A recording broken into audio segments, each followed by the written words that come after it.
গ্রামের একেবারে বাইরে শ্যামলদার এই একটাই বাড়ি। শ্যামলদা এই বাড়িতে থেকেই পুরাতন বাড়ির রং করা ও বাড়ি পরিষ্কার করার অর্ডারগুলি নেয়। পরিষ্কার কাজ করার জন্য শ্যামলদা ও তার টিমের এই গ্রামে বেশ ভালো নামডাক। শ্যামলদার টিম বলতে যতীন আর উজ্জ্বল। তারা শ্যামলদাকে খুব কাছের মানুষ বললেই চলে। যতীন দরজার বাইরের দিকে তাকিয়ে তাকিয়ে বিড়িতে টান দিচ্ছে। ঠিক সেই সময় একটা মাঝবয়সী লোক শ্যামলদার দোকানে আসে। লোকটা কিছুটা আমতা আমতা করে বলে,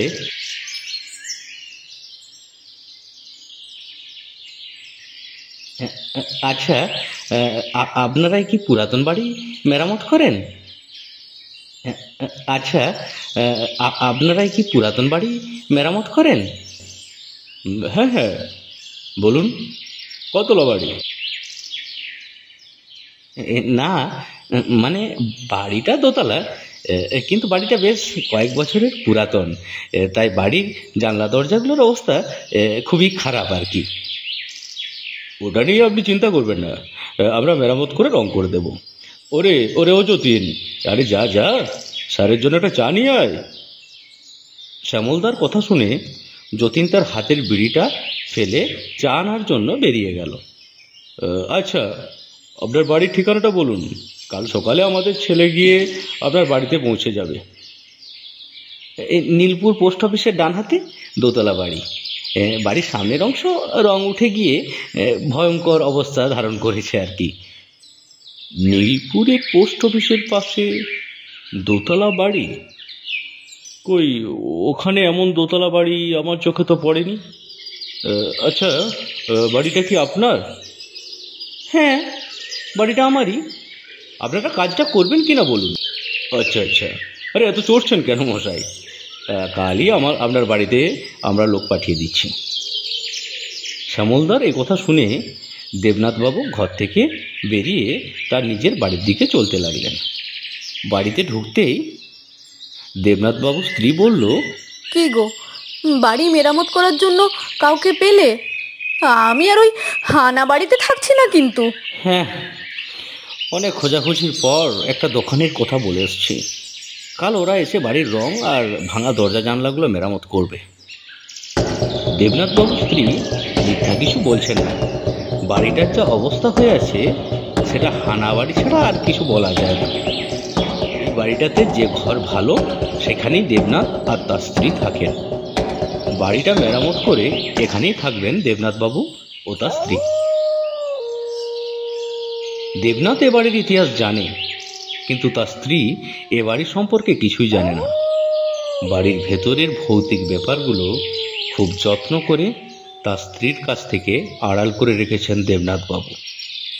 এই যতীন, আরে চল চল, দেবনাথবাবুর বাড়িতে গিয়ে কোটা জানলা নতুন লাগাতে হবে আর দরজার অবস্থা কেমন দেখে আসলে হবে। আরে অনেক দিন পর আবার একটা অর্ডার পাওয়া গেছে, কাজটা বেশ ভালো করে করে দিতে হবে, বুঝলি? হ্যাঁ। শ্যামল আর যতীন রওনা দিল দেবনাথবাবুর বাড়ির দিকে। শ্যামলনাথ পুরনো ঝলঝড়ে মালগাড়িটা নিয়ে বের হয়েছিল তারা। গাড়িতে যেতে যেতে যতীন বলল, শ্যামলদা, কাল সকালে গেলে ভালো হতো না? আরে না না, লোকটা বড্ড তাড়া দিচ্ছিল, বুঝলি? আজ গিয়ে মালপত্র দেখে আসি, কাল যা প্রয়োজন হবে সে লাগানো যাবে। চল চল। যতীন আর কিছু না বলে গাড়ি চালাতে লাগলো। যতীন লক্ষ্য করলো সামনে এক ছায়া মূর্তি গাড়ির পথ আটকাবার চেষ্টা করছে। শ্যামলদা, ও শ্যামলদা, ওটা কিসের ছায়া মূর্তি গো? যতীন, গাড়ি থামা, আর এগুলো যাবে না রে। দেবনাথবাবু আমাদের নিশ্চয়ই হানা বাড়ির ঠিকানা দিয়েছে। শ্যামল আর যতীন গাড়ি থেকে দাঁড়িয়েছে, হঠাৎ নারী কণ্ঠ তারা শুনতে পেল। ওই বাড়িতে আমি কাউকে ঢুকতে দেব না। তোরা যদি যাবার চেষ্টা করিস তোদের ঘাড় মোটকে খাবো।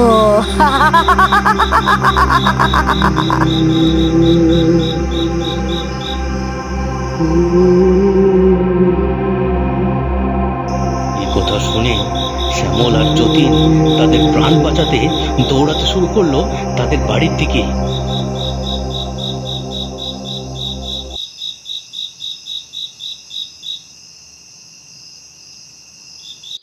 পরের দিন সকালবেলায় দেবনাথবাবুর স্ত্রী বলল, কি গো, তুমি যে বললে কাল বাড়ি মেরামতের জন্য লোক আসবে,